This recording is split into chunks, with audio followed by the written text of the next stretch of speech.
Hello, my Sussex squaddies. Welcome back to the channel. Tonight, we take you deep into the gilded chambers and hidden corridors of the British monarchy. Not to flatter or excuse, but to expose. This story doesn't swirl around scandal for entertainment's sake. This is a dissection of power, manipulation and entitlement, all centered on one man, Prince William. Not the sanitized version shown in photo ops and polished press releases, but the man behind the curtain, allegedly plotting, pushing and pressuring his way into becoming the undisputed force behind the monarchy's future. What we're seeing unfold right now isn't just about a grand royal residence.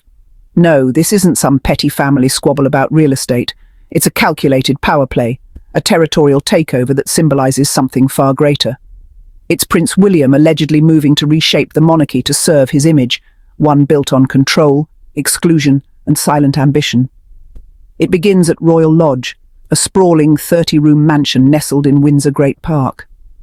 This isn't just any estate. It's a symbol of long-standing privilege and entrenched hierarchy, once the home of the Queen Mother, and, for the last 2 decades, occupied by Prince Andrew. Yes, the same Prince Andrew who's been disgraced, sidelined and stripped of royal duties due to the very serious controversies surrounding him. But even in disgrace, Andrew held on to Royal Lodge. Until now. The media loves to paint this as a simple eviction of a problem prince, a justified house reshuffle. But let's pull the curtain back. What if this isn't about removing Andrew, but about replacing him with William? About cementing the heir's dominance across the Windsor estate? And most importantly, what does this say about the future William is allegedly building for the monarchy? According to reports, William has his eyes firmly set on Royal Lodge. He's already made Adelaide Cottage, where he and Kate currently reside, look like a mere stepping stone. Royal Lodge, with its sprawling grounds and proximity to Windsor Castle, offers prestige and power. It would place William physically and symbolically at the heart of royal operations.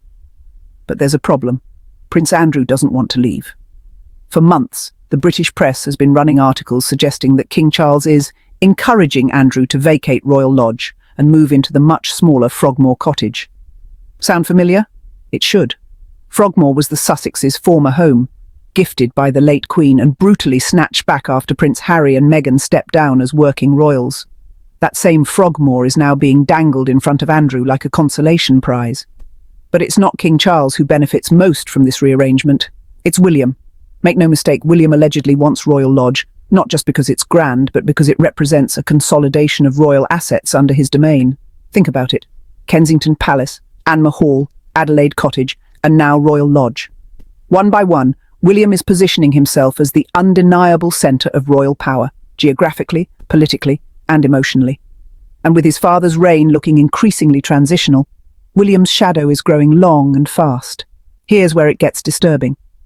As reports swirl that Andrew is resisting the move, the British press suddenly begins softening Andrew's image. Articles start appearing about how Andrew deserves peace, how he's devoted to the Queen's legacy, how he's just trying to live out his days in dignity. Is it a coincidence, or is this the palace machinery quietly rehabilitating Andrew's image? Not because he deserves it, but because his eviction would look too brutal unless public sympathy is stirred first. But why protect Andrew at all? Why not simply force him out, as they did with Harry and Meghan? The answer might lie in the optics. With Harry and Meghan, the palace knew the media would back them up. The narrative was controlled. But Andrew is a powder keg. Evicting him too harshly could invite backlash, especially from those nostalgic about the Queen. So instead we get this slow, staged production, a rehabilitation arc, a narrative crafted not for justice but for convenience. And what does this mean for the Sussexes? That Royal Lodge, once a reminder of tradition and connection to the Queen, is now being fought over by the very people who pushed Harry and Meghan to the margins. The irony is painful. When Meghan and Harry were stripped of Frogmore, there was no negotiation, no soft press pieces, no deserving peace headlines, just a cold, brutal closure. Yet for Andrew, who has faced public disgrace, the palace tiptoes. Why? Because William allegedly wants Royal Lodge, and that requires delicacy. Let's be honest, this is about hierarchy. The monarchy is obsessed with pecking order. The future king cannot be seen begging, so the chessboard must be arranged just right. Andrew nudged out gently. William ushered in silently, the press spinning just enough confusion to keep the public disengaged. But we're not disengaged. We're paying attention. Let's not forget how this all ties into the treatment of Prince Harry. While William allegedly expands his territory, Harry is denied even basic security. He's forced to pay out of pocket just to protect his family when visiting the UK, even though threats against him and Meghan are well documented and frightening. How does that make sense? How does a man born into royalty, one who served in Afghanistan, who created the Invictus Games, and who brought hope to millions, how is he treated like an outsider, while Andrew is handled with velvet gloves? This is not justice. This is not fairness. This is power politics cloaked in royal tradition. And let's talk about William's silence through all of this. Not once has he publicly acknowledged the unfairness of how Harry has been treated. Not once has he used his growing influence to advocate for security, reconciliation, or even basic decency toward his own brother. Instead, we see a man allegedly focused on property, positioning, and public perception. The same press that hounded Meghan over avocado toast and nail polish remains largely silent as William consolidates power. Why? Because they need William. He is their future king, and he offers access, photo ops, and narrative control in exchange for protection. That's the deal. That's always been the deal. But we're breaking that deal tonight.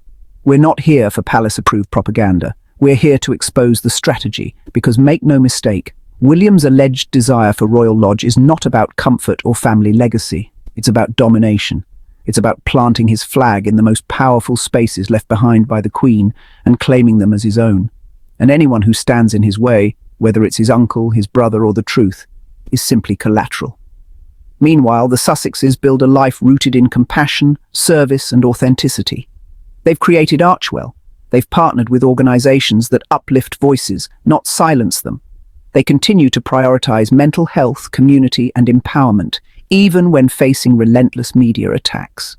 They didn't walk away because they were lazy or selfish. They walked away because this institution, this system of silence and survival, left them no choice.